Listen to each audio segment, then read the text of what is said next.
Hello, welcome back. This is what I plan to be my final painting session with this particular painting. And I'd like to show you the first thing I am doing before I start. And this is the way I preserve my thinner that is difficult to get up here on our small Alaska island. You can't get it shipped up by air. You can send it on the barge, but that's really expensive and really slow. So I really preserve my thinner.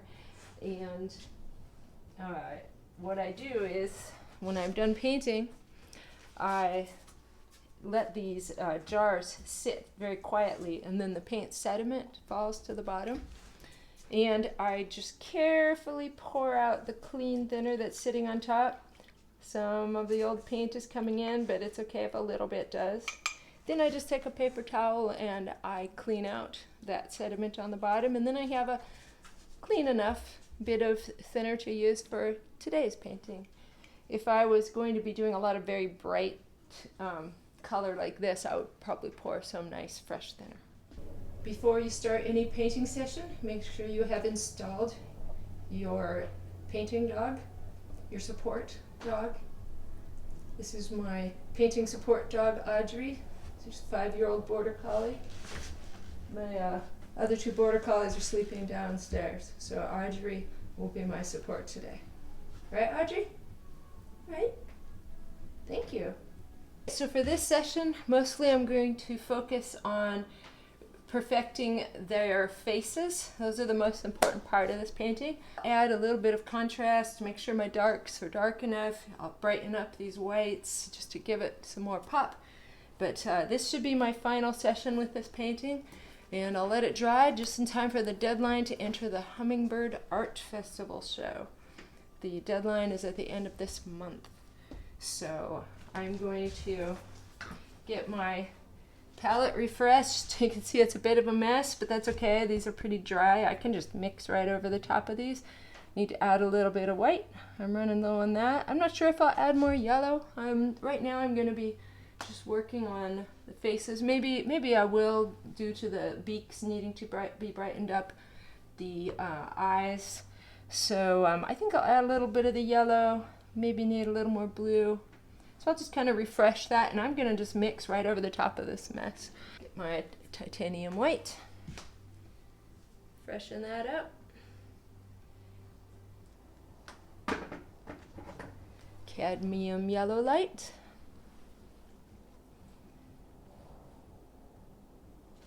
In any painting, really, you're going to need 2 or 3 warm colors like orange, red, yellow, and you're going to need a few cool colors. What I'm using is cadmium yellow light for the warm, cadmium red light for the warm, and some yellow ochre, which is a really nice warm color for some of these areas.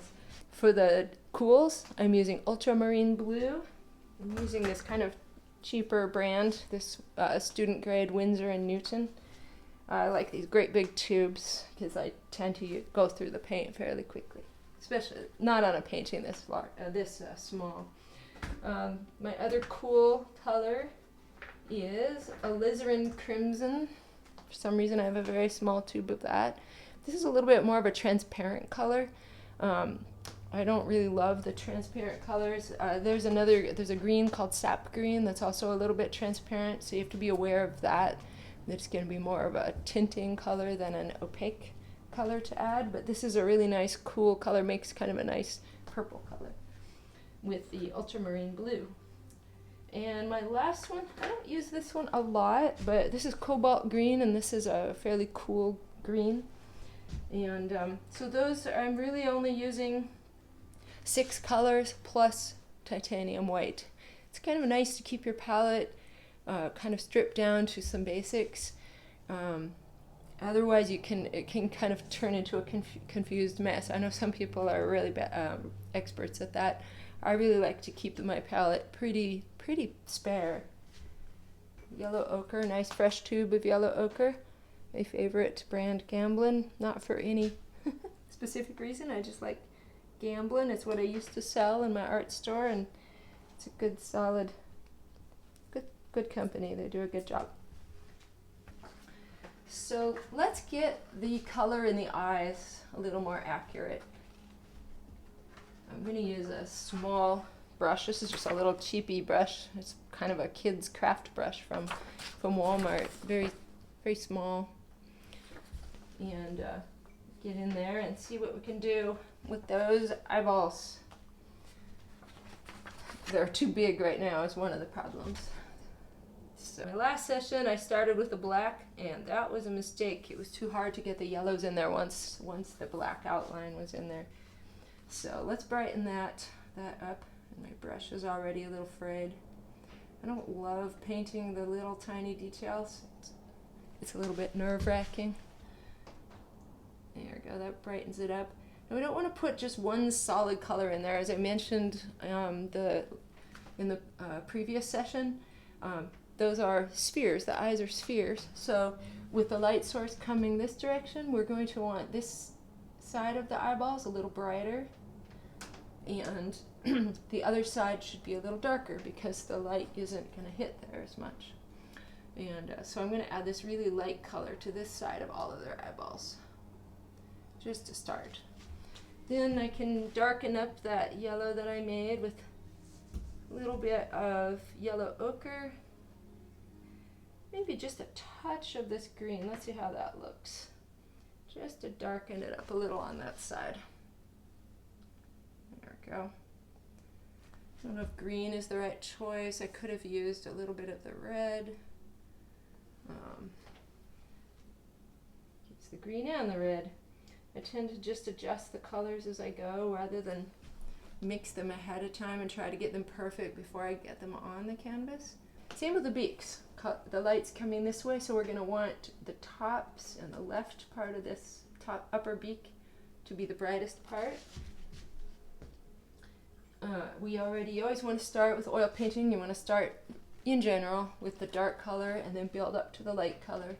We already have the beaks darker than they need to be, so I'm going to go ahead and add some light in there and see how that looks. Let's get that. Took me a bit to get the shape of this beak correct. Looked a little bit like a parrot or an eagle beak for a while. These guys have kind of a complex beak shape. It's interesting what you can learn about the animals you're painting or the people while you're really working on forming their portrait. And from the color picture, I need to get my color picture up here. These guys have like some red here on the ends of their beaks. And this one turned very green when I was painting last time because I was just doing some very fast and loose mixing there. I was just focusing on getting the drawing right, the drawing right when I was working on this.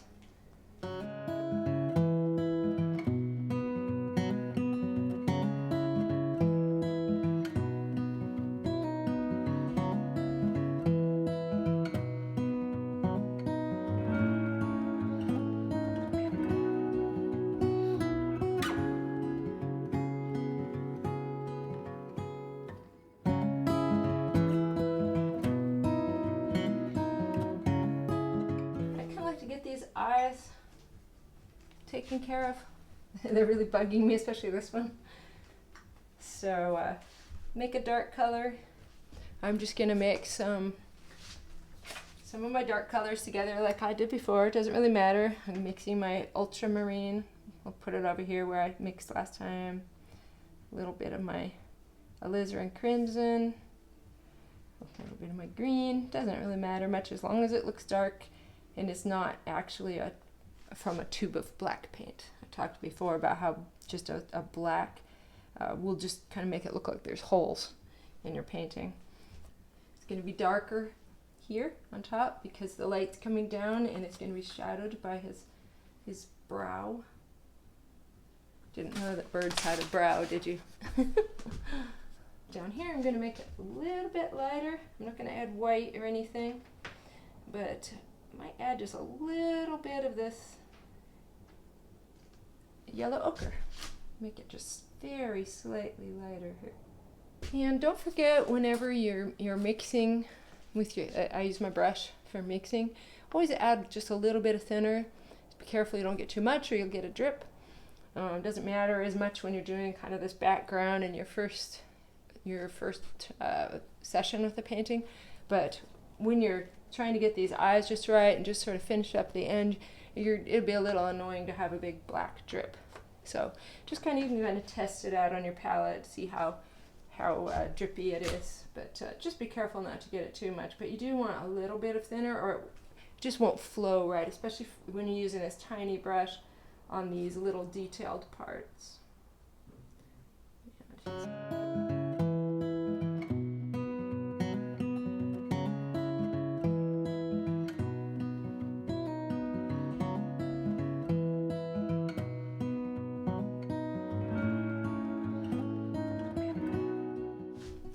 I'm just using white. I hardly ever just use titanium white. Got some yellow in there.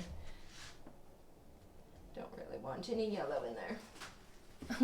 Let's start over with this. There we go. That's what paper towels are for. Okay, that's not all they're for. There we go. I want to keep the birds cool, a cool white color. I don't want the yellow in there. I don't know how I got the yellow in there. I decided I'm going to use a little bit bigger brush. I don't really like that small stiff one. I'm going to use just a touch of blue in there. This guy has his head kind of cocked back, so his head is actually a little bit different shape than the other birds' heads. These guys are being a little more aggressively forward. This guy is kind of, he's more chill. He's letting them take the charge. So his shape is more like that. This is a watercolor brush. This might help me out in these small spaces where his neck needs to be smooth, which is hard with those really stiff brushes. So I'm going to try this watercolor brush. Oil paints are pretty hard on watercolor bristles, but I don't do watercolor painting hardly ever, so I really don't care about babying them.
Alright, I'm just kind of getting these beaks right, which means I'm having to adjust the background a little.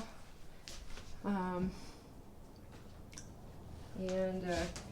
can't ever really just fix one part. Everything is all interconnected. So as I work on getting these drawings right, it also affects the background. So I have to adjust the background, and just find the background need a little sprucing up anyway, and get this all correct here around the beaks. Alright, it's just kind of perfecting the eyes after having a little lunch and a break. It's good to take a break because when I came back up here and I backed up, I could kind of see a little bit of the adjustments that needed to be made on the eyes. And this one needs to be sharpened up. I think the eyes are almost where we need them. And taken me a little while to get it right, but that'll be worth the effort. Okay, I'm gonna come in here, kind of smooth up these wings a little. I haven't done much at all with the wings since I started.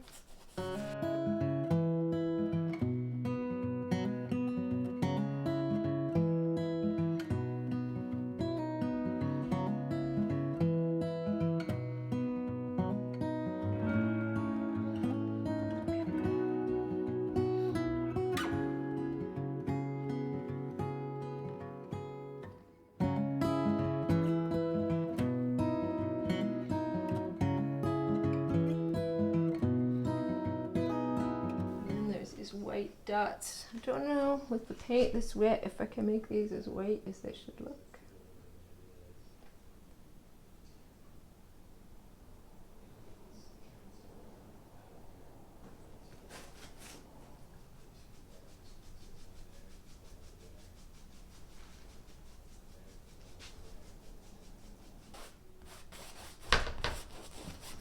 Okay, I'll just kind of get this background back in shape. I want to shape the edge of this guy, get rid of that hump there. You can always use the background when you're going back into the background to kind of get some of your outlines back in order, where places where paint didn't go where it was supposed to. You can kind of readjust your color, especially if you're like me and you kind of adjust the colors on the fly. I always end up adjusting the background, but again, don't just work on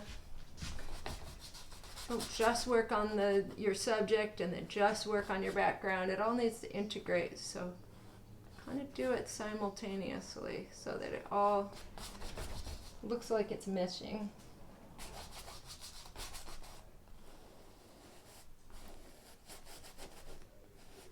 That's too bright for down there, so let's darken that up a little.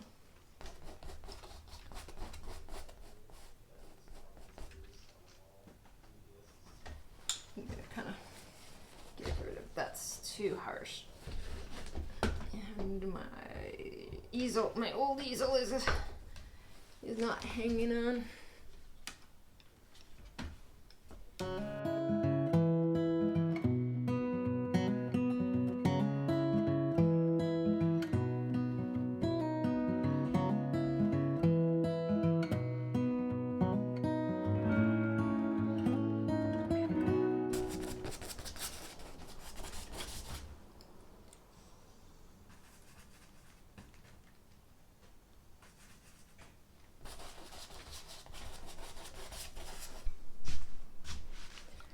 Okay, my artist friends, I'm going to leave this painting here. I'll do one last session, and after this dries in a little bit more in a couple days, I'm just going to be crisping up some of the details, like the spots, the legs. Just do very, very little more to just give it that extra bit. But I'm going to leave you guys here for now. But I plan to do some step-by-step tutorials with acrylics. So I hope you follow along to see some of those and just enjoy some relaxing painting with me. And if you want to see more, go ahead and hit the like button, subscribe. Please comment. Tell me if there's anything that you would love to paint, anything that you would love to learn with me. I'd love to have you along.